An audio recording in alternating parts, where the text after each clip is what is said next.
So here we go.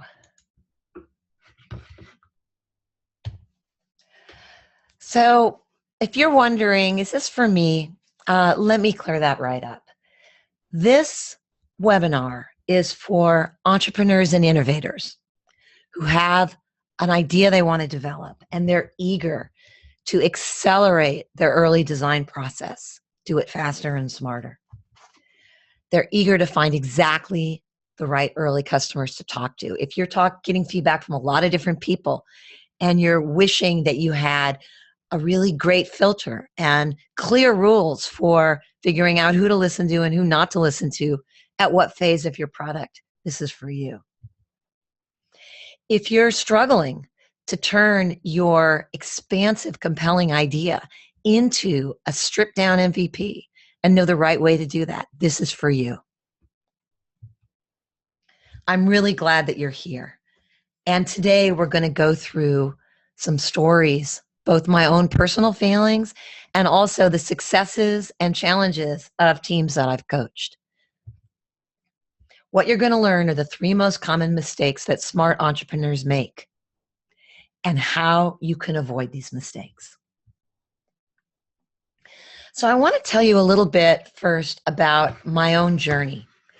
And hopefully you can find something in this story that you can relate to with your own entrepreneurship journey. When I was a kid, I just couldn't keep my hands off the piano. I loved to play. And we'd ride in the station wagon. I'd hear Beatles songs on the radio, and I'd go back to the piano and pick out the melodies. So my parents noticed this, and they got me music lessons, which I absolutely loved. But then my piano teacher said, "You're really talented. I think you should compete in the regionals." So I started entering competitions, and I hated it. I hated it so much, I quit playing music for many years, the thing I love the best. Maybe you've had an experience like that. Then there was one night about 10 years after that on a beach in Greece on a post-college backpacking tour when I was sitting around a campfire with a bunch of people that couldn't speak English, including some very cute college students from Sweden, and I had a guitar. I knew a few chords, so I pulled it out and I played Beatles songs all night long around the campfire. And we sang together even though we couldn't speak the same language. It was one of those aha moments or a pivot point in my life and career, and it changed the course of my life. I found another way to play music, a collaborative way, something much more powerful than ranked competitions. I found co-op play, that feeling of people banding together to create something larger than themselves, and I was hooked. I went into technology. I developed my co-op game design skills as an engineer and an interface designer, and I played in lots and lots of live bands and designed social gaming systems for eBay, The Sims, Ultima Online, and others. I even wrote a book about it. And then after working and striving and struggling, I got the call. A gentleman named Alex Rogopoulos, pictured here, he's the CEO of Harmonix. He came out to my house on a sunny September day and told me about a dream that he had to create a multiplayer music game where ordinary people with no musical experience playing plastic instruments could actually feel like they were playing in a band. That dream turned into Rock Band, and I was on the original design team. That was a life-changing experience for me. It taught me how a top-notch and high-functioning team actually builds a hit product in the early stages when they're testing their hypothesis and they're very unsure of what way to go. Since that experience, I've worked on other genre-defining hits like Covet Fashion and Lumosity and Happify. And I've developed a lot of insights into game thinking and how really smart game and product designers bring their ideas to life successfully. Today, I'm a game designer and an entrepreneur, which I'll tell you about. I'll tell you some big mistakes I made, and hopefully you'll learn from them. And a startup coach. My main role these days is working with teams to help them innovate faster and smarter. Early product design is my specialty. And as I mentioned earlier, I've coached dozens of teams now. I've seen a lot of what goes right, such as on these products I've worked on, including I helped the New York Times develop their paywall, which was really hard, but turned out to be a success for them and helped their business. And I've also seen quite a few projects circle the drain. In looking across those projects, I see three common mistakes that really, really smart entrepreneurs make when they're building their MVP. And I've also developed specific techniques for avoiding them. The first mistake is listening to the wrong feedback.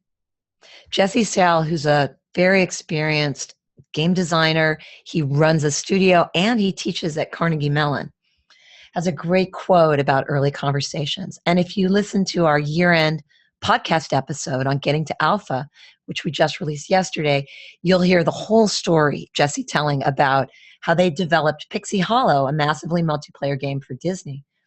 And a lot of their ideas that they came into the game with, the ideas that absolutely brilliant game designers had come up with, were just wrong. So he's a big believer in testing your ideas early with the right people. And so am I.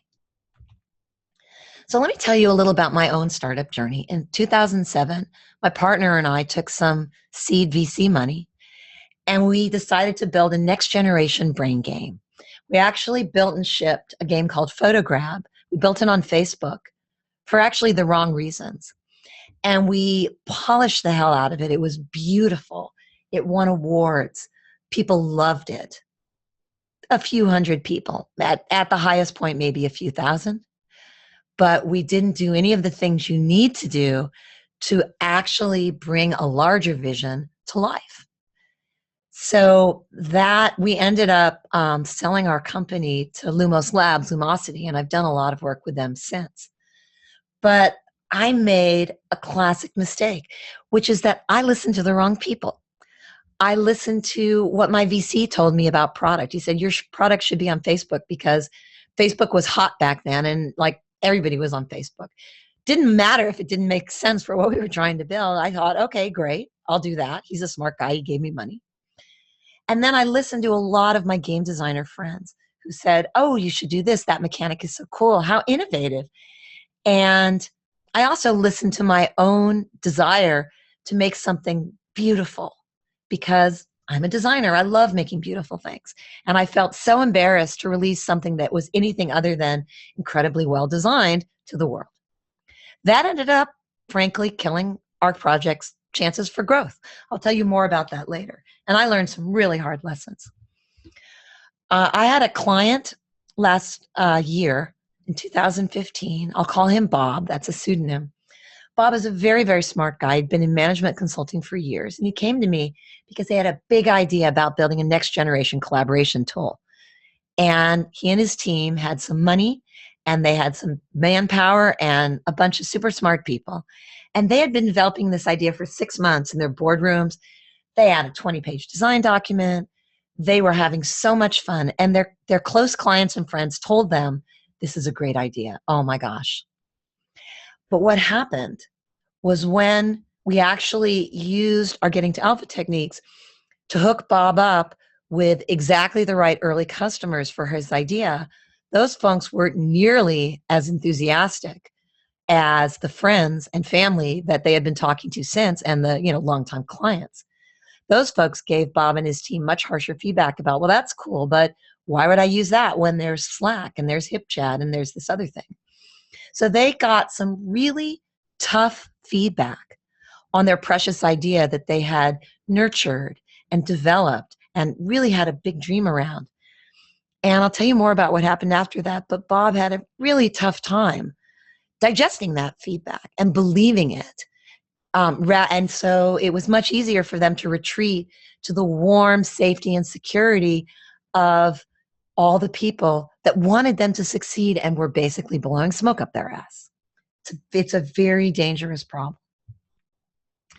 Now let me tell you about Covet Fashion. This is a game that I helped bring to life a few years ago. And I had 1 month to work with them and test their idea. They had a great idea about building a fashion game with real brands.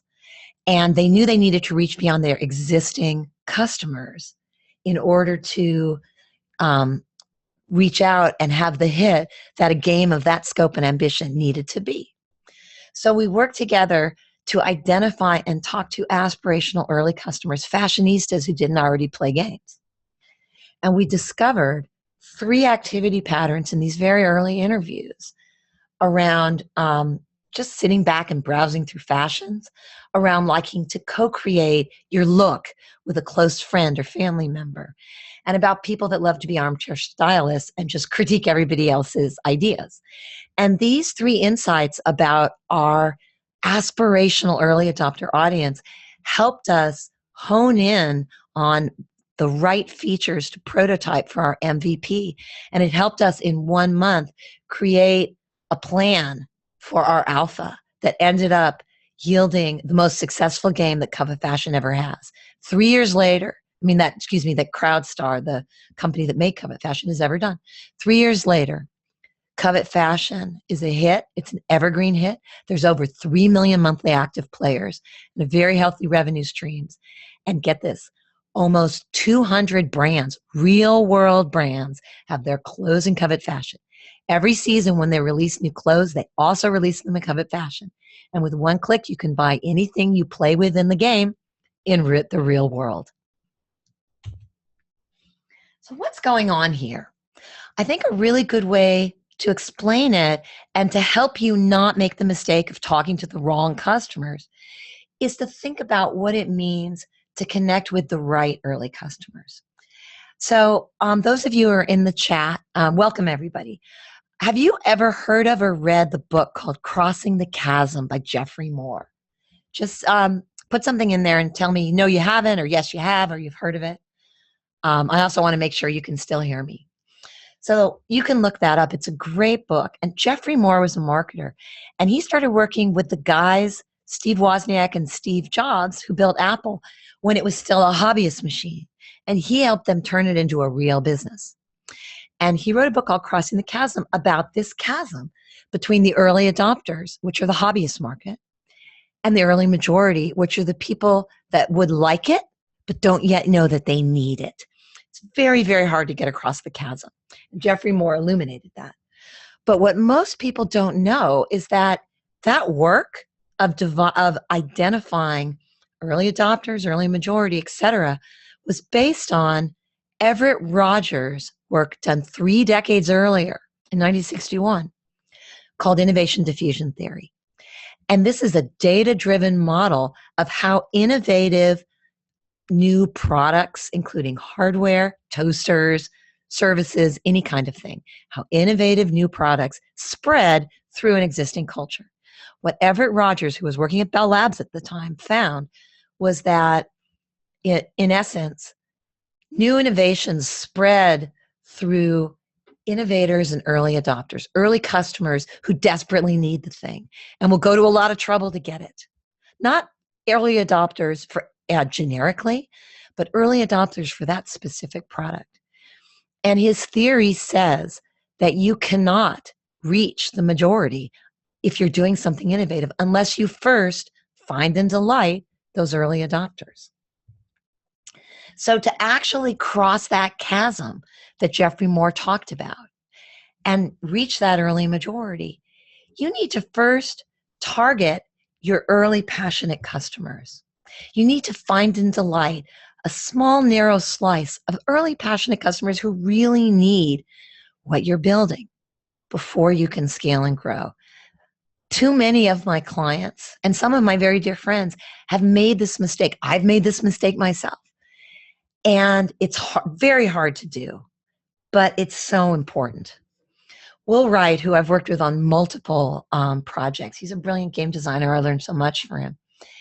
He has a lot of very unique and quirky techniques for connecting with early adopters and super fans, he calls them, early in the product. And a lot of people that work with him, they'll say to Will, why are you so focused on connecting with the fans, especially these, really nerdy super fans who are so different than the larger majority that we're targeting? Why are you doing that?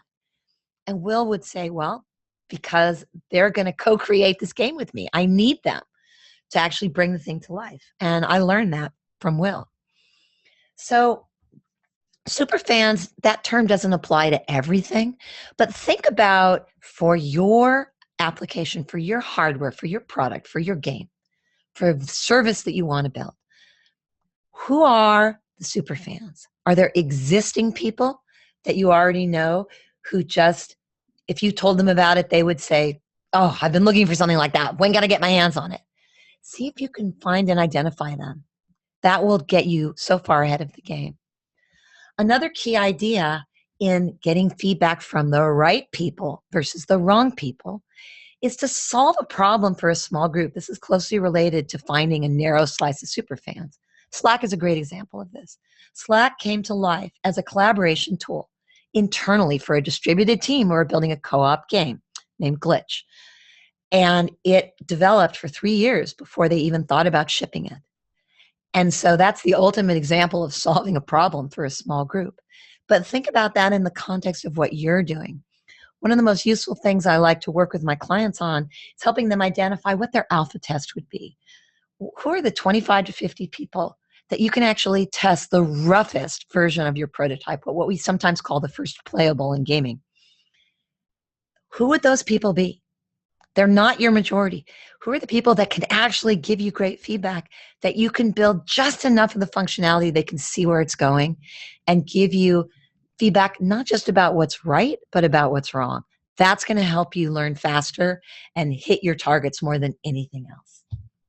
So in summary, to avoid getting feedback from the wrong people, make sure that you're getting early feedback from the right people, your early target customers. Erica Hall, the author of Just Enough Research and the co-founder of Mule Design, an experienced and awesome designer, has this great quote about early adopters that I think can really help you identify the ones who need what you're doing, not just the ones that think it's cool and interesting. Those are going to lead you astray. So the second is, so I see that there's some questions. I'll get to those in a moment. The second mistake that I see more and more, especially first-time entrepreneurs make, is waiting too long to prototype. Again, I have made this mistake because it's much, much harder to build a prototype than to design a wonderful design document and mock up beautiful pictures. That's the fun part, and that's important. But as Erin Hoffman, who's a very experienced designer, and again, she tells a long story about this, you can hear on our year-end Getting to Alpha episode. She has this quote I just love: if your game design document is longer than 5 pages, you're on the wrong track. So what this is about is the danger of falling in love with your idea. And it's tricky because as an entrepreneur, especially if you're a CEO, a startup CEO, you need to be able to pitch to raise money and to get people to join your team. And at that point, you need to be able to convince them your idea is great and has so much promise. But when it's time for you to test your idea and actually get real, that will kill you if you keep that salesperson's hat on. You need to take that hat off and you need to put on your scientist hat, or like I think of it as your scientist lab coat. You need to just brutally test your idea.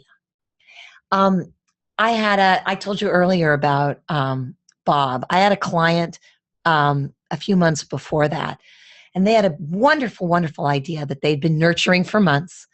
They came to me with 50 pages of a design doc, hours of recordings with smart experts, and all kinds of big ideas. And when we sat down and actually started to work on who are that narrow slice of early adopters and what is that stripped down prototype going to be, that stripped down MVP, they just hit a wall. They couldn't do it.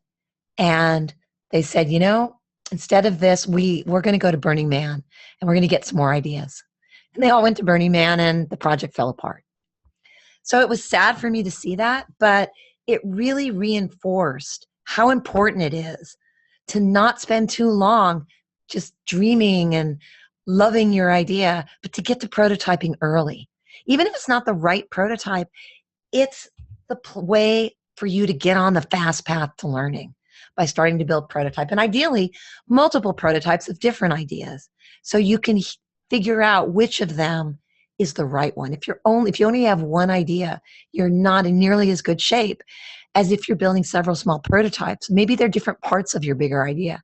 That can be a way to get much further faster with your project. Your job in prototyping, which experienced game designers totally understand, and experienced product designers, but a lot of first-time entrepreneurs just don't get, is that your job isn't to pitch. That was your job earlier. Your job is to find out what doesn't work as early as possible. This is how you save so much time and money. So back to Bob and his collaborative tool. When we hit that wall and they just couldn't bring their idea into prototype form, they actually went back to the drawing board, and they had a client who they had done military contracts with, and they dreamt up a really big, an even bigger version of their project. And they went off to try and sell that to some unsuspecting client rather than go through the hard work of prototyping.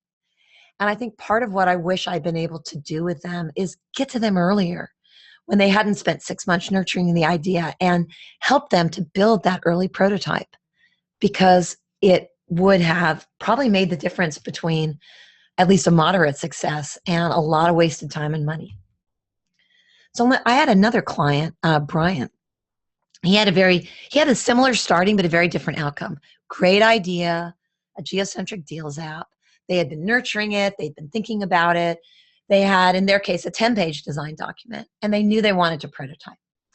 So we started getting early input from the right people, because like everyone else, they had gotten input from their friends and from their former clients. So when we did the disciplined work of getting that early input from early passionate customers, they got really mixed feedback. Some people really liked it. Some were like, and they had a big idea.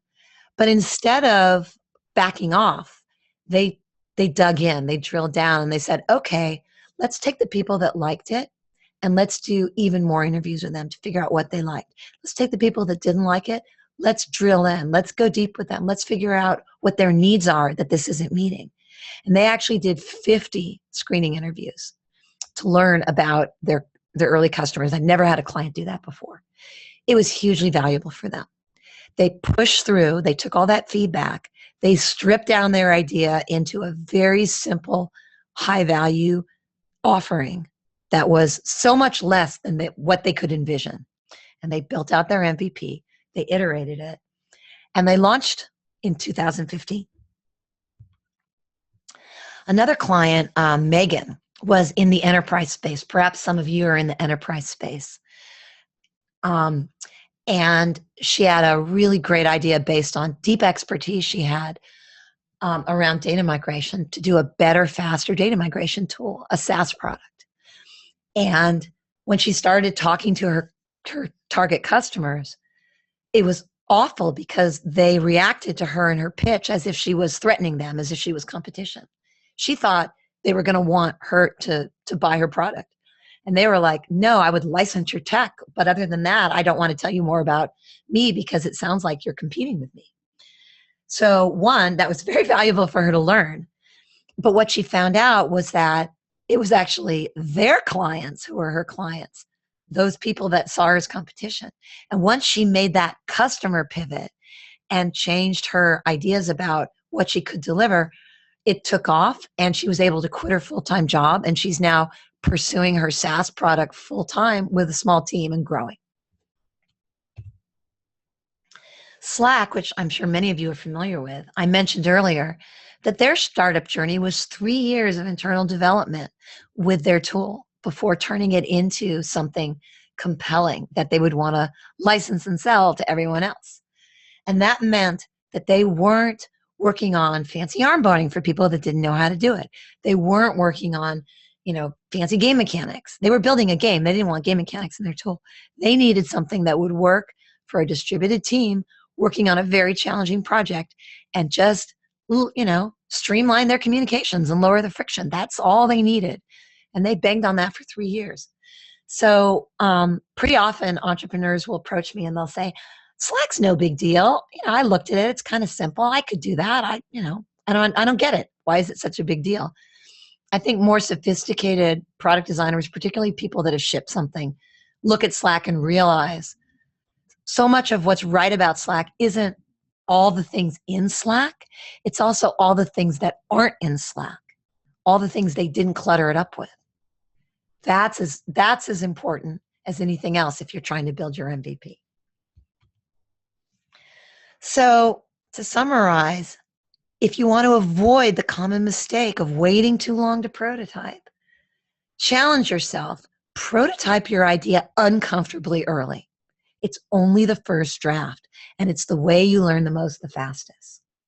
As Catherine Isbister, a very experienced designer and professor at UC Santa Cruz and the NYU Game School, says, your idea is just worthless if you can't prototype it and test it. And what I've learned again and again working with clients, like the stories I told you before, the stories where they hit a wall and it didn't work out, is that that's really true. And so the sooner you can start prototyping, the sooner you'll be on your way to creating and shipping something that people love. This takes us into the third mistake that's so common, and it's probably the trickiest one to debug, and that's building the wrong MVP. That could be the wrong level of polish. It could also be the wrong stage of the product development cycle. But building the wrong MVP is recoverable, but it can really lead you down the wrong path, and it can waste so much time and effort. And today, I am here to help you not waste that time and effort. Building the right MVP revolves around building a small, compelling loop. And that not a pretty page, a pretty ad. And I'm going to take you step by step through how you do that and what that means. So you've probably seen this slide. If you haven't, it's great. How to build a minimum viable product. You don't start, with the parts and then build up to a car as, excuse me, many people think. And as, if you're actually building a real car, that's how you would do it. But you start with something that works, that's much, much, much simpler than a car, that gets you from point A to point B. And then you start adding features and eventually turn it into a car. I want you to remember this visual because we're going to refer back to it. So let me tell you about some of the worst mistakes I made. I hinted at it earlier. When I was building PhotoGrab, our award-winning, innovative, beautiful social brain game, I was very focused on making sure that the onboarding was really good because I wanted as many people as possible to come. And I was somewhat of an expert on onboarding. I knew how to do great onboarding. I'd been hired by many companies to do it. And I sure wasn't as hell going to have crummy onboarding in my startup app, right? So, oh, sorry for that typo. Anyway, so we started building that. We built it, we polished it, we released it on Facebook, hundreds, and then a few thousand people enjoyed it. But looking back, I would have been so much better off if I had built 3 of our ideas, because our idea was for a Brain Games network. What we should have done was built out 3 of the ideas that were connected with each other in extremely rough form and run all of those. And if people said, wow, you think you're such a great designer, your stuff looks like crap, I should have said, thank you for your opinion. I'm doing the thing that's going to make my product a success. Because there are always going to be people that'll criticize you no matter what. And if you are afraid of people criticizing the lack of polish in your MVP, you are afraid of the wrong thing and you are wasting your time and money. The biggest problem with lots of polish is it slows everything down. It is much harder to iterate highly polished visuals than to iterate simple low-res visuals, right? And speed is the friend of the entrepreneur. The more you're innovating, the more important this is. Let me tell you about Sam. Again, this is a pseudonym. This is a brilliant entrepreneur I worked with a few years ago. He had a great idea for a connected car app. And he had just been funded and wanted to get something in the App Store really quickly in 6 months. And he had been funded based on 3 gorgeous high-res visual drawings of what his app might look like. The funders love that. VCs often do. So we started to actually build the app, build the core loop, build, what it would do. And Sam, who is, again, very smart and well-meaning, could not stand if any of the visuals were anything other than beautiful. We were testing it with, we were bringing, early target customers into the lab. We were going on drives with them, having this faked out app during the drives. We were doing all the smart MVP things that one would do. But all of the visuals were highly polished. They were gorgeous. They were like, shipped to App Store ready, because that was what Sam insisted on. And I can't tell you how frustrating it was. During the 4 months I worked on this project, we had 3 major iterations of the product, and we should have had 20. And so what happened was, by the time 4 months had gone by and we were ready to ship, he wanted to ship something in the App Store, we still didn't have clarity on exactly what the hit it out of the ballpark feature would be that people really needed. And we had a lot of different beautiful visuals that, were pretty, but would not drive anybody to use it daily for months. And he shipped with that because that was his decision. That didn't, as you can imagine, didn't do so well. Sam ended up doing a big pivot, and luckily he had enough money to go through it. And they now have a B2B product, and that's doing really well. So as I said before, building the wrong MVP is not fatal necessarily. That depends on your run rate. But it really slows you down. And one of the biggest mistakes that entrepreneurs make is focusing too much on polish and not enough on a core feature set. Another mistake, so talking about Slack's journey, is to, now when Slack shipped their app, it had a lot of polish. It did a few things really, really well, but it was also very simple. In fact, it lacked some of the features that their biggest competitors had when they first shipped. But the features that they had worked really well, and most importantly, allowed you to customize and extend it. So Slack built the right MVP in the sense that they banged and iterated on something for years. And when it was super good and their game didn't work out, they then turned and productized it. So I want to give you a recipe for thinking about how to debug the wrong MVP. I've talked so far about polish, and I think you understand now that polish can really get in your way in your MVP. When you ship your final version, absolutely polish the hell out of it. But early, it's really important not to. Let's talk about product phase. So a lot of entrepreneurs, particularly ones who are building games or services or anything that you really want people to engage with for a long time, they think through their end-to-end customer experience. And I do this with all my clients. Some people call this the customer journey or the player's journey. But you want to think about the different phases and map them out, even in the simplest way. I'm not talking about a huge design doc. I'm talking about 1 or 2 pages of asking yourself, what are visitors going to experience? What is the discovery phase? They want to know, is this right for me? What might that be? How are people going to find out about your app? In the MVP, it's going to be, how are those first 25 or 50 people who are going to use it, discover it? What's that experience going to be? Onboarding, very important, but a very distinct phase from your everyday experience. Onboarding is where you learn the ropes. When people are onboarding, they need to get started. What do they need? What's the minimum they need to get started and start getting value?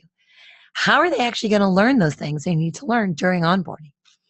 Onboarding is critically important, but as you'll see in a few minutes, if you deal with it too early and you polish it too early, you are diverting attention and resources to the wrong phase. Habit building is for regulars. Habit building is the day 20, the day 30, the day 60 experience. What's the thing that pulls me back is what's on their mind. What's the thing that you're getting better at when you're engaging in the product daily? And then mastery is for enthusiasts or experts. Usually there's 2 to 5% of people in your audience who are going to go nuts with your thing, your app, your game, your service, your product. And they're going to just use it much more than your average bear. those people are going to achieve mastery. They're going to master whatever systems you put in front of them. And then they want to know what's more. They want to leverage those skills and knowledge in some way. And the smart product designers do that. However, you can't do all of that at once. Let's look at today's Slack customer experience to bring this to life, and then let's drill in on what you should focus on in your MVP. So Slack uses social discovery via friends and colleagues. It's much more, Slack happens, it's much more like Candy Crush than it is like Yammer being, you're being told that you should use it from your IT department. And that makes Slack much more game-like and sort of fun in that discovery is usually very social. Slack's onboarding is built around a friendly, helpful bot. They didn't have that at the beginning when they were just using it as a tool. They evolved that over time in order to help new team members get up to speed with less overhead to the managers. And then they polished it up and made it better in order to ship it. But that's what the onboarding is. This has an actually brilliant design element in it, which is a single player experience in a multiplayer environment. And that's a thing that game designers often do. Even if you're building a multiplayer environment, a community, and you think multiple people are going to be using it and interacting with each other in some sort of social way, you often want your onboarding to be a single player experience. It's less embarrassing to make mistakes when they're not in front of other people. And a bot is a great way to do that. It's not the only way, but it's a very smart way. Habit building in Slack is your regular Slack experience where you can customize what you're doing. You can have group emojis. You can really reduce the amount of email that you and your group are using and build social cohesion, both through the communications and through all the little customized things that really serve the same purpose as, motorcycle jackets for a gang. They make people feel, yes, I'm part of this group. I know the lingo. I know the emojis. Mastery in Slack is really where it gets interesting because mastery is about extensibility. After you've learned the ropes, you can launch your own channel. You can program a bot. You can even integrate your app. And leaving those open is part of what makes Slack so actually game-like versus gamified. So Slack is an environment that evolves to match your skill level. And that's what it looks like today. But did it get started that way? No. When it got started, it was really focused on the habit building stage. Now, this is the part where I'm going to give you a tool that's going to debug any conversation you have with engineers or funders or anybody who tells you should build a fake landing page and that's it for an MVP. That's nobody who's doing a real product does that. Now, you can learn stuff by doing that, as I'll talk to you about in a minute. But if what you want to do is really learn the fastest from your core target users, a fake landing page will help you test your marketing message. But if you think back to that picture of the car, where you start with wheels or you start with a little skateboard, a fake landing page is like the shell of the car. It's like putting the shell of your car up on a web page and saying, look, who wants this? And that's a useful thing, but don't mistake that for thinking that you've tested your experience or thinking you've validated your idea. That's just about if people are resonating to your marketing message, nothing more. So that's one of the most dangerous ways to build the wrong MVP. Now, you may have heard of an operant conditioning loop. If you've read The Power of Habit or Hooked, those are both built around an operant conditioning loop. This is better because it's got a loop and it's got feedback. But what's missing from this is any kind of skill building or personal empowerment. This loop doesn't have this is not a model where you are making your customer more awesome, where they're getting better at something. This is a loop for manipulating behavior. And this is not the loop that Slack or any successful game that lasted for a long time is built around. If you want to drive sustained engagement, you need to build your experience around making people get better at something that they care about, making them more awesome. And it's really this process of learning and mastery over time. That's the thing that's deeply and intrinsically motivating about games. So let's look at Slack's core loop. This is what they started with. This is what they iterated on and developed for years before they added any of the onboarding and mastery elements. Excuse me. So you asked for the core loop visual. Here it is. Here's the core loop visual. So let's break it down. The first thing in a strong core loop is a repeatable, engaging activity that's triggered by some internal urge or need. In Slack, that activity is to read and respond to updates. And it's triggered by, I need to be up to speed on what is, if you're a manager, you need to know what your people are doing. If you're participating in a team, you need to see if, Joe has delivered the art for you to integrate yet, or if, et cetera, other things. So it's very much an everyday, I'm working with this team to build something together kind of a loop. The feedback is very, very simple, which is I've looked at all my updates. There's a lot more feedback that you can get with Slack, but the simplest version is very similar to Twitter in that it's like, there's updates. Okay, I've read the updates. And that's the most basic thing. If that doesn't work in Slack, nothing else matters. That's part of how you identify a core loop. And then investment and triggers, external and situational triggers, are often what pulls people back. The thing that makes people get invested in Slack, and they added this before they shipped, but it was one of the later things they added once they had gotten the core loop right, is to be able to customize your experience with emojis, with special sayings, and then with integrating other applications into the environment. Slack's focus on integration started not because they thought it was so smart, but because they didn't have the time and bandwidth to build out all those functionality themselves. But it turned out to be one of their key assets. And it really is the thing that makes you get more and more invested in Slack, at least for many people. So again, if you want to build long-term engagement, think through your player experience. Think about onboarding, habit building, mastery. It's great to think about it. But first, find the fun, find the nugget, that repeatable, engaging activity in your core loop. Build that before you build fancy onboarding or any complex mastery systems. Build and test that first. So I learned this lesson on Rock Band. I told you earlier about how I had a pivotal experience working with the amazing team on Rock Band. I was the junior person at that time, but I was in charge of social system design. That's my specialty. And that team, with myself, worked on the core loop for 6 months before we added the really fun stuff. And I was like, oh, can't we work on the avatars? I've got some ideas for, leveling up and these new venues. Nope. We stuck with that core loop, which is playing a song and having a great experience playing a song. And the visuals were simple, and the instruments were spit and baling wire, and we were all in a room in the middle of harmonics with, paper over the windows so people couldn't see. It was our war room. And we banged on that thing for 6 months before we built other things. And why did we do that? First of all, some people thought we were crazy. Lots of people thought we were crazy.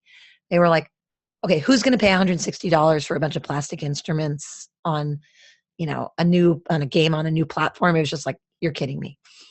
But we knew that if we could make ordinary people feel like they were playing in a band with plastic instruments, with crude feedback, we knew that we were onto something. We also knew that if we couldn't do that, nothing else mattered. None of the fancy stuff mattered. The visuals, the avatars, the venues, the leveling up, none of that mattered unless that core experience truly rocked. And that's why we spent 6 months. And the results are, it was a massive hit. So, lesson learned. Skill building is the thing that makes customers more awesome. If you can organize your product, even at the simplest level, around what is my client learning right now? What skill are they building? Even if it's very, very simple. And how can I support that and make them more often? You'll be on the right track to creating an engaging experience. The core loop is the approach that can actually make your customers more skillful by implementing it. So to sum up, if you want to avoid building the wrong MVP, don't get seduced by fancy onboarding. Don't get seduced by really fun mastery systems. Build and iterate your core loop. And as Jesse Schell says, it's okay mean, Jesse knows how to make a beautiful game. He shipped many of them. If my game's really ugly and it's still fun, I'm in good shape. He's learned that through his experience. I learned that on Rock Band. I want you to learn that too as you go out and build your prototypes and MVPs. So to sum up, how do you avoid these common MVP mistakes? Start by getting actionable insights on your idea from the right early customers. Don't get feedback from the wrong people. Get it from the right people. And this is the technique that we use within Getting to Alpha to deliver that in a fast way. Go ahead and think through your end-to-end customer experience just a little bit. Make sure you and your team understand the difference between onboarding and habit building, that those are not the same thing. Create and iterate your core loop, your core product experience, your day 20 experience. Keep it really simple and then build from there. Use that to test your idea in rough form with the right people. And then you bring your ideas to life with game thinking using this roadmap. What you can see here is that there's these 4 stages: discovery, onboarding, habit building, and mastery. You can't do them all at once. So what do you focus on first? You focus on habit building, and you get to alpha with that. You can do simple hand-holding onboarding when you only have a few people. But when you start to need to scale, you're going up into beta, you work on the onboarding more. You make it a little more complex, a little more sophisticated. You continue to develop habit building. Then when you're going to launch, you're going to really need to work on discovery and outreach. It might be an ad. It might be a social media push. Don't do that too early. You need to do that when you're ready to scale. You can do a little bit of it for beta, but you're going to develop it further while continuing to enhance these other elements. So I want you to use this chart to keep you focused at the right stage. For instance, if you're at beta and you're gunning to launch, which many of my clients are, then you've got a different set of goals than if you're earlier in terms of where your focus needs to be. So I want to close with a quick story about Pley. And the reason is Pley is a great example of avoiding these mistakes. They're a fast-growing collaborative consumption toy rental service. And they came to me because they had this wonderful, compelling idea for an online community for their customers. They had a great business case why it would make sense. Their engineers were all ready to build it. They had a spec, and they wanted me, an expert social game designer and community designer, to design it for them. And the first thing I did was say, look, I'm not sure your customers even want this. And just because you guys want it, just because you have a business case for it, doesn't mean your customers are going to use it. So we set out using the tools I just showed you. We got feedback from just the right early customers. And we found out, in fact, they didn't want it at all. They were like, another online community? Are you kidding me? Are you going to torture me now? They did not want it. But they wanted something else. They wanted the educational videos of different things to do with your existing Lego sets to keep their Lego obsessed kids, who are the people that most needed and wanted the service, busy at night so they could, drink a glass of wine with their spouse and enjoy themselves. So they were begging for videos, related videos. So we took that, turned it into an MVP, which is a YouTube channel, launched it to test the idea along with weekly contests. And it was hugely successful. And the kicker was all of that happened, what I just told you, from the idea that they had to collecting the feedback, to testing it, to pivoting, to figuring out what the MVP is, to creating the first MVP. It happened in 5 weeks. And they were able to do that because, one, they're smart and open-minded, and they weren't in love with their idea. But they were able to do that by really routing around these mistakes and using some of our techniques to supercharge their ability to build the right product that people would love.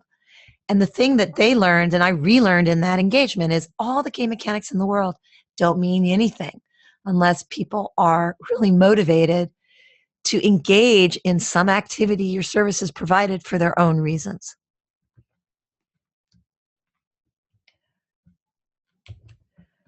So how can you, are you all still there? So for those of you who are still there, how can you benefit from game thinking?